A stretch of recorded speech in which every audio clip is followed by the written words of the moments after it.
Ayun, good afternoon guys mga kalapatid. So ayan oh, dumi na naman. Kakalinis ko lang nito nung isang araw. Pero tingnan nyo naman oh. Diba nung isang araw lang yung video natin. Oh, nung isang araw lang yung video natin. Pero tingnan mo naman oh. Grabe mga daon oh. Ang lakas ng hangin itong nakadaang bagyo. Till now naman ata, ewan ko lang. Nakalabas na yung bagyo. Pero lang, parang may bagyo pa rin. Pero umaraw naman na. Mukhang maganda-ganda naman na ang panahon. Oh. Umaraw na. Kahapon ang lakas ng hangin. Grabe. So, ayan yung mga ibon natin. Okay pa naman sila.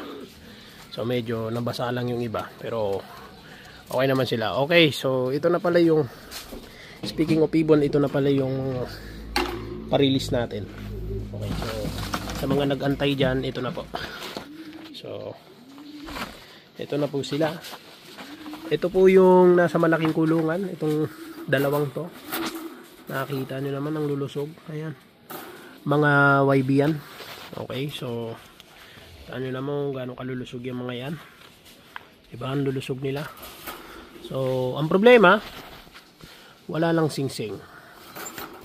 Di ko lang sila nasingsingan guys. Gawa ng madalas wala sa bahay. Nasa work lagi. So, ngayon, nung sisingsingan ko sila, hindi na kasya yung singsing para sa kanila. Masyado na sila malaki. Ayoko naman pilitin kasi baka maputol naman yung paa nila. So, hindi ko na pinilit. So, pero itong mga to, medyo malalaki na. Ito may singsing na to. May singsing tong iba. Yung dalawa dyan may singsing. At ang maganda rito sa dalawang to, yung dalawang may singsing dyan, galing sa lahi ng maganda kong ibon. Yung mga nakakulong doon. Ayan, so pasensya na, mukhang medyo madungi sila kasi gawa ng nag-uulan. Ang hilig nila magtampisaw kapag nandyan sila sa kulungan, mga pumapatak-patak na tubig. Pero healthy naman sila, hindi naman sila nagkasakit. So PM nyo lang ako ha, doon sa page ko, Facebook page ko or Facebook ko, Harijo. Ang profile ko doon, pinalitan ko na, kalapati na nilagay ko para mas madaling hanapin. Okay, so PM nyo lang ako doon, type nyo lang Harijo, Hari space Jo ha. PM nyo lang ako doon, pero syempre follow nyo na rin ako ha. Okay, so para at least kung malapit kayo, pwede nyo akong puntahan sa area ko. At kung malayo naman kayo, medyo malayo, basta kung NCR lang, kung willing kayong magpa-lalamove, palalamove natin ha. Pero ito ready na to for release. Marunong na rin naman tumuka tong mga to. Tsaka maganda rito, wala pang viewing tong mga to ha. Itong medyo malalaki na, wala pang viewing yan. So talagang mapapaamo nyo yan. Tingnan nyo naman, may ilap ho. Pero itong dalawang to, nakita ko marunong naman na tumuka. So pwede na rin silang i-release. Okay? So yung dalawa doon na may singsing, dito, galing dito sa lahi na to. Ito po yung record nila. Ayan. So tingnan nyo na lang ha. Ayan. So galing dito. Ito yon yung may record na ganon. Ito. Itong tatay nila. Yan yung may lahi nun.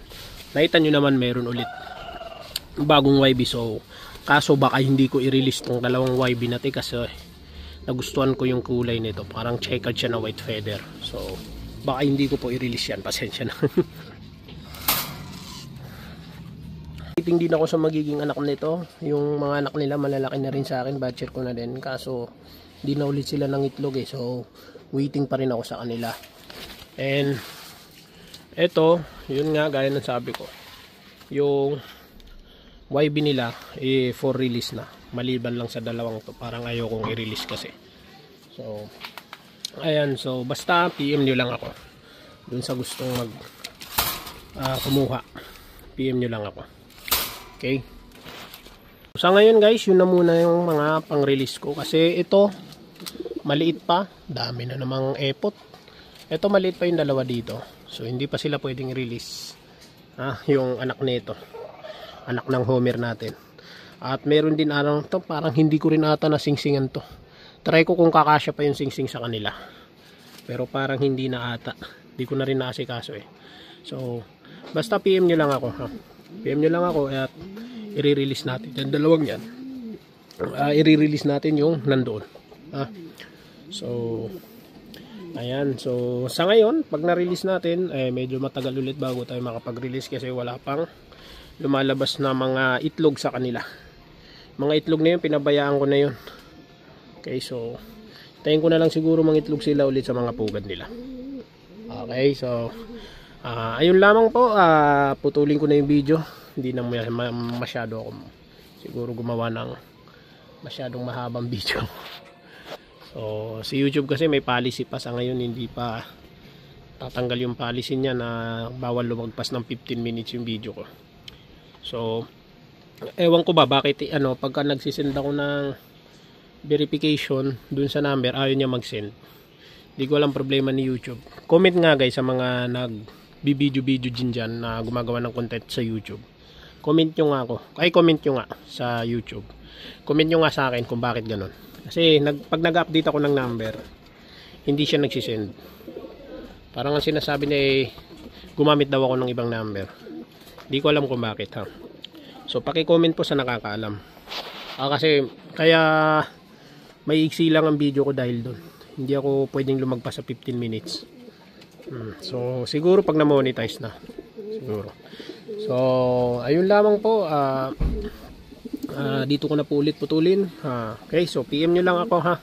Sa ngayon wala pa ako napipili sa ngayon kasi lahat ng nagko-comment puro malalayo po. Malulugi po kayo kung ipapadala nyo yung ibon. Okay? Ako na nagsasabi sa inyo. Malulugi po kayo. Hindi po talaga kaya kung ganyan kalalayo tapos ipapadala nyo yung ibon. Hindi ko rin naman po kaya kung magpapadala ako kasi hindi po kaya ng budget ko sa totoo lang. So sa mga gusto pong kumuha, PM nyo lang po ako para makapag-usap tayo.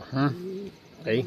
So mas maganda kung pupuntahan nyo dito or kung gusto nyo makipag-meet up sa Q Plaza po lang ako pwede. Opo. So hintayin ko po kayo ha. So PM nyo lang po ako at mag-update po ako sa inyo. So yun lamang po. Maraming salamat po. And sa mga bago subscribe po, sa mga dati na maraming salamat po. Okay, so yun lamang po. God bless po sa inyong lahat.